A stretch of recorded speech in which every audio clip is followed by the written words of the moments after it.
Halo Sobat Vican bercerita, semoga kalian semua dalam keadaan baik.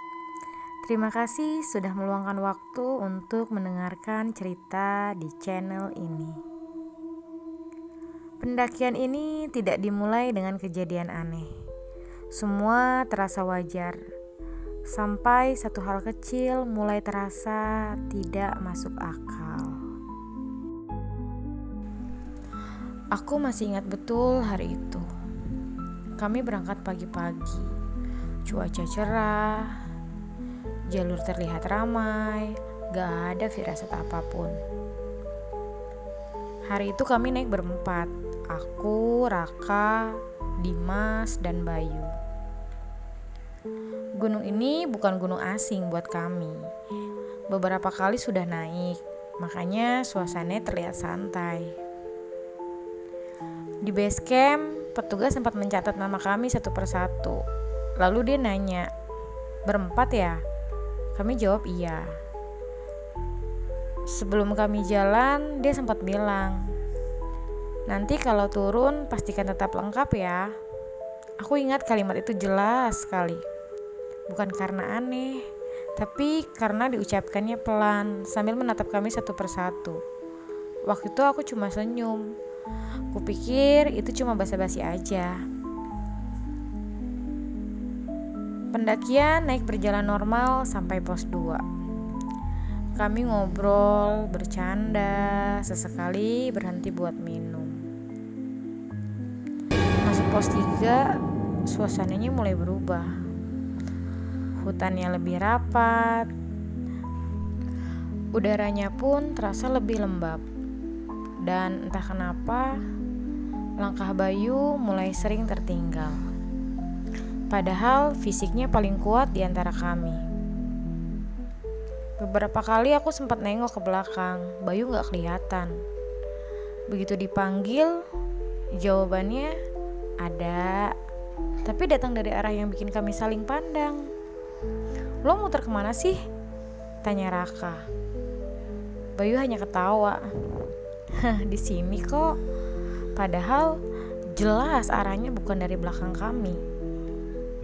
Kami masih ketawa waktu itu.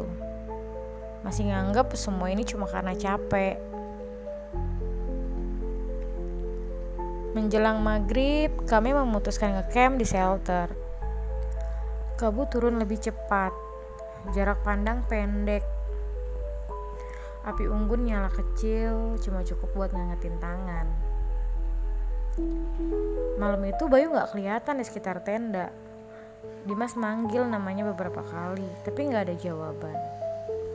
Beberapa menit kemudian, tiba-tiba Bayu muncul dari arah hutan. Bajunya basah, sepatunya penuh lumpur. Raka yang melihat Bayu pun langsung bertanya, "Lo kemana?" Bayu diam sebentar, kelamaan buat ukuran jawaban normal menurutku. Terus dia bilang, "Nyari tempat pipis." Aku refleks nengok ke arah dia datang. Di sana gak ada jalur, tapi yang ada hanya jurang. Dan sejak saat itu aku mulai ngerasa pendakian ini gak lagi malam biasa. Itu dinginnya beda banget. Bukan cuma soal suhu, tapi suasananya. Kabut semakin tebal. Suara hutan terasa terlalu sunyi. Akhirnya kami memutuskan untuk masuk tenda masing-masing. Api unggun dipadamkan pelan. Sekitar jam 1 lewat, aku kebangun. Bukan karena mimpi, tapi karena tenda terasa lebih dingin dari biasanya. Tanganku refleks nyentuh resleting tenda. Terbuka sedikit. Aku nengok ke samping. Bayu gak ada. Awalnya aku mikir mungkin dia keluar sebentar. Setelah aku nunggu, tapi kok lama. Aku putusin untuk bangunin Raka sama Dimas. Kami keluar tenda bawa senter. Shelter sepi, kabut tebal banget. Kami manggil nama Bayu, pelan, terus agak keras. "Bayu, Bay, Bayu." Gak ada jawaban. Di tanah yang lembab, kami nemu jejak kaki. Kami pikir itu jejak sepatu Bayu. Kami ikutin pelan-pelan. Jejaknya jelas, sampai tiba-tiba berhenti. Bukan belok, bukan menghilang ke semak. Berhenti gitu aja, seolah dia berdiri lama di situ. Kami saling pandang, gak ada yang berani ngomong. Akhirnya kami sepakat nunggu Bayu di tenda sampai pagi. Karena di gunung mencari orang malam hari lebih berbahaya daripada menunggu. Pagi datang pelan, kabut masih belum sepenuhnya naik. Kami bertiga mutusin turun, niatnya lapor base camp dulu, baru cari bantuan. Dan disitulah hal paling aneh terjadi. Ketika kita turun, tiba-tiba Bayu jalan di depan kami. Aku lihat jelas punggungnya, jaketnya sama, tasnya sama. Dia gak ngomong, tapi kalau dipanggil, dia jawab. Pendek, datar. Kami jalan di belakangnya, gak ada yang berani nanya saat itu. Karena kami jujur, sedikit shock. Aku fokus perhatiin kakinya Bayu. Sepatunya bersih, padahal jalur licin dan berlumpur. Setiap kami berhenti minum, dia tetap jalan, gak pernah nengok, gak pernah nunggu. Sampai akhirnya kami lihat papan base camp. Rasanya lega banget, sekaligus gak enak. Begitu kami nyampe, petugas langsung ngeliatin kami. Bukan senyum, tapi kayak lagi ngitung. Dia buka buku catatan. Loh, kalian bertiga ya? Aku jawab, enggak mas, kami berempat. Dia ngangkat wajahnya, natap kami satu persatu. Yang tercatat naik kemarin 4 orang, bener sih. Tangannya berhenti di buku. Tapi yang turun pagi ini, dia jeda sebentar. Cuma 3, aku refleks nengok ke samping. Bayu gak ada.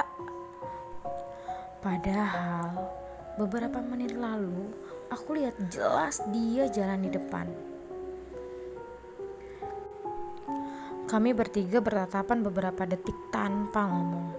Gak ada yang langsung bereaksi. Petugas basecamp nutup buku catatannya pelan. Nada suaranya diturunin. Mas, kalian yakin berempat? Aku mau jawab, mau jelasin semuanya.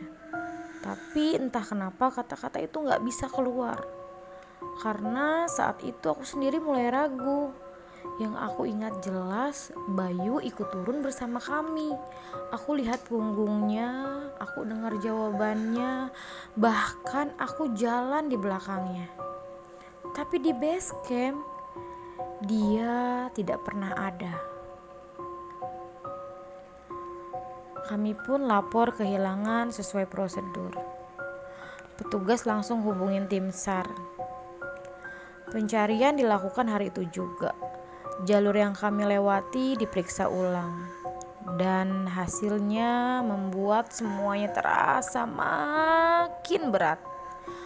Barang-barang Bayu ditemukan di sekitar pos 3. Tas, sepatu, jaket, semuanya rapi, tidak rusak, tidak berserakan. Seolah seseorang sengaja meletakkannya di sana. Tim SAR bilang secara logika Bayu tidak mungkin turun sejauh yang kami lihat. Karena sejak malam itu tidak ada jejak baru. Beberapa hari setelah kejadian, kami diminta datang lagi ke base camp.